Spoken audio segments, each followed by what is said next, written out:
आप देख रहे थे वज़ीर-ए-आज़म इमरान खान कौम से खिताब कर रहे थे और इस मौके पर के ऊपर है वज़ीर-ए-आज़म इमरान खान का देख रहे थे वज़ीर-ए-आज़म इमरान खान खिताब कर रहे थे और इस मौके पर उन्होंने एक अहम ऐलान कर दिया है और उनका ये कहना है कि हाई पार्ट कमीशन बनाया जाएगा और अब मैं मुल्क को लूटने वालों के पीछे जाऊंगा। और इस हाई पार्ट कमीशन के हवाले से उन्होंने वजाहत की कि इसमें FIA, IB, ISI, FBR और SECP के लोग शामिल होंगे और ये बड़े लेवल पर इंक्वायरी कमीशन बनाया जाएगा। इमरान खान ने इस मौके पर कहा कि 24,000 अरब रुपए का कर्जा कैसे बना, ये पूरा कमीशन इसी की ऑडिट रिपोर्ट तैयार करेगा। साथ ही साथ वज़ीर-ए-आज़म पाकिस्तान ने यह वाज़ेह कर दिया कि किसी और को ब्लैकमेल करने की इजाज़त नहीं दी जाएगी। अगर ये कहा जा रहा है कि अगर एहतसाब का कड़ा निज़ाम शुरू किया गया तो सड़कों पर आ जाएंगे, एहतजाज किया जाएगा, तो वज़ीर-ए-आज़म पाकिस्तान ने कहा कि मैं अपने घर में रहता हूं और मैं किसी से डरने वाला नहीं और ना ही किसी की ब्लैकमेलिंग में आऊंगा। वज़ीर-ए-आज़म पाकिस्तान ने कहा कि जो नया बजट पेश किया गया है वो नए पाकिस्तान का आगाज़ है और पाकिस्तान इंशाअल्लाह एक अजीम मुल्क बनकर रहेगा। पाकिस्तान को मदीने की रियासत बना कर रहेंगे। जी हाँ, वज़ीर आज़म पाकिस्तान जनाब इमरान खान कौम से खिताब कर रहे थे, जिसमें उन्होंने आवाम का एतमाद में लिया और साथ साथ अपोजिशन को तनकीद का इशारा भी बनाया। उनका ये कहना था बबांगे तोहल कि ये मुझसे पूछते हैं कि मैंने क्या किया, अब मैं इनसे पूछूंगा कि 10 साल में इतना कर्जा कैसे चढ़ाया। 24,000 अरब रुपए पाकिस्तान पर जो कर्जा इन पिछले 2 अदवार में गुजरा और इसमें जो कर्जा चढ़ा पाकिस्तान पर, ये किस तरह से चढ़ा, इस बारे में बताएं। के पैसे मैं देता हूं, मुझे कोई ब्लैकमेल करने की कोशिश करे ना कि मेरी गवर्नमेंट चाह रही है, ये तो बड़ी छोटी चीज़ है गवर्नमेंट जाने की। मेरी जान भी चली जाए ना, मैंने इन चोरों और डाकुओं को नहीं छोड़ना। ये मेरा अपनी कौम से वादा है। ये मैं अल्लाह को कह के आया था कि मैंने कहा अल्लाह मुझे एक मौका दे दे, एक मौका दे। जो इन्होंने मेरे मुल्क के साथ किया, मैंने इनको किसी सूरत नहीं छोड़ना। जितना मर्जी शोर मचाए असेंबलियों में, ये असेंबलियों में जो गालियाँ बुरा भला कह रहे हैं, जिस तरह कि मुझे फ़र्क पड़ जाएगा। मैं वो हूँ जो 1 लाख लोगों के स्टेडियम में जाता था मुखालिफ ग्राउंड के अंदर और सारे मुझे बुरा भला कह रहे होते थे। मुझे इन ये थोड़े से लोगों से कोई ज़िंदगी में फ़र्क नहीं पड़ता, लेकिन मेरा जो मर्ज़ी आपने करना करे, मैं आज आप सबको बता रहा हूँ। एक एक को मैंने जिसने इस मुल्क को नुकसान पहुँचाया, इंशाल्लाह मैं आपको नहीं छोड़ूंगा, क्योंकि मुझे पता है मेरे लोगों के ऊपर क्या गुजर रही है। और मुझे ये फ़ख्र है कि इस मुश्किल बजट में, और ये सुने इनका ये जो 30,000 अरब रुपया कर्जा चढ़ा है, आपको पता है इसका क्या नुकसान है? इसका नुकसान ये है कि इनके ऊपर सिर्फ सूद 30,000 अरब रुपए पे जो हमें सूद देना पड़ता है, जितना हम टैक्स इकट्ठा करते हैं 4,000 अरब रुपया तकरीबन टैक्स है, आधा चला जाता है सूद देने पे। तो मुल्क में कैसे चलाऊं? मुल्क के लिए किधर पैसा बचा?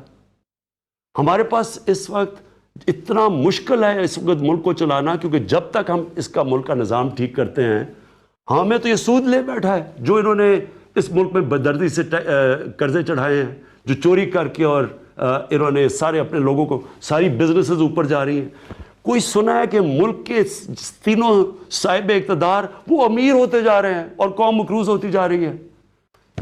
तो अगली बात मैं आपको अब कहना चाहता हूँ, ये जो बजट है, इस बजट में हमने क्या कोशिश की है? वो पैसा जो हमने सिर्फ अपने कमज़ोर तबके के लिए रखा है, उनके सस्ते कर्ज़ों के लिए, उनको पैसे देने के लिए, उनके लिए हम राशन लेके आ रहे हैं,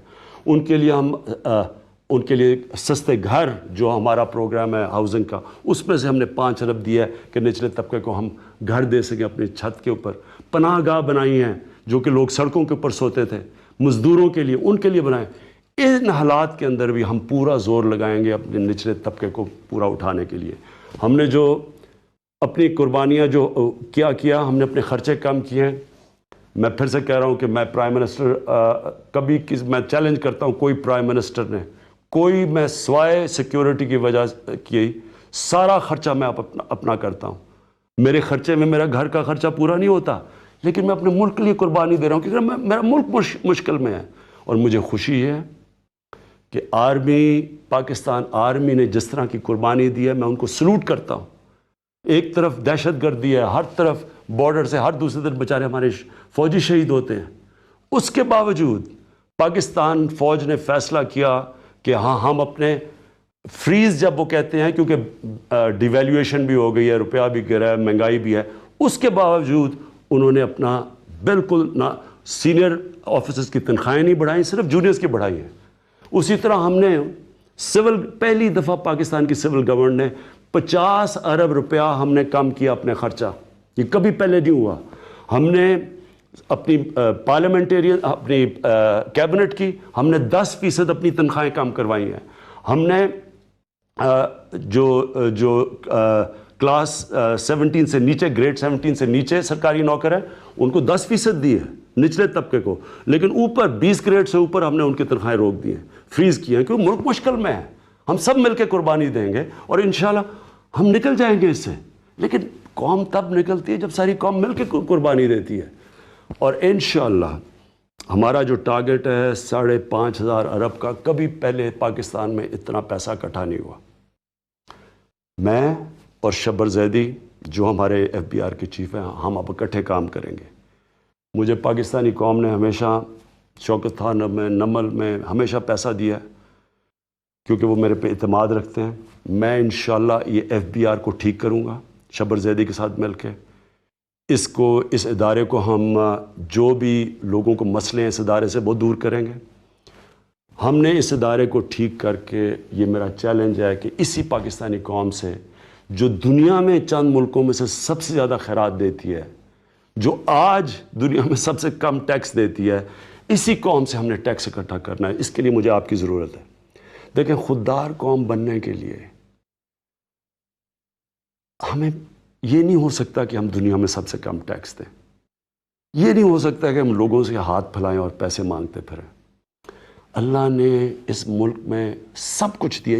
ये मुल्क अल्लाह की नेमत है।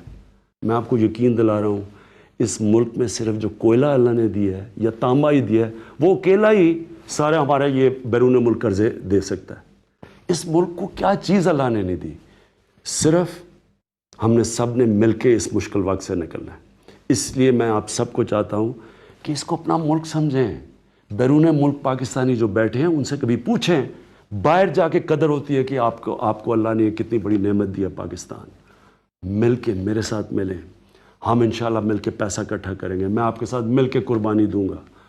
हमने ये जो एमनेस्टी स्कीम निकाली है, इसको 30 जून तक है, इसका पूरा फ़ायदा उठाएं, क्योंकि 30 जून के बाद आपके बेनामी एहसासे, आपके बेनामी बैंक अकाउंट्स, ये सब जब्त हो जाएंगे कानून के मुताबिक। इसका पूरा फ़ायदा उठाएं।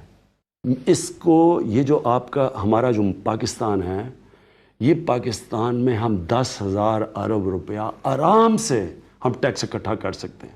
हम पैसा इकट्ठा कर लें, हमारे मुश्किल हल हो जाती है। हम अपने लोगों को गुर्बत से निकाल सकते हैं, हम बच्चों की तालीम ठीक कर सकते हैं, अस्पताल ठीक कर सकते हैं, इंफ्रास्ट्रक्चर बना सकते हैं, पाकिस्तान को अपने पैर पे खड़ा कर सकते हैं। इसलिए मैं आखिर में आपसे ये अपील करता हूँ कि इसमें पूरी तरह शिरकत करें, एक खुददार कौम हम बन के निकलें।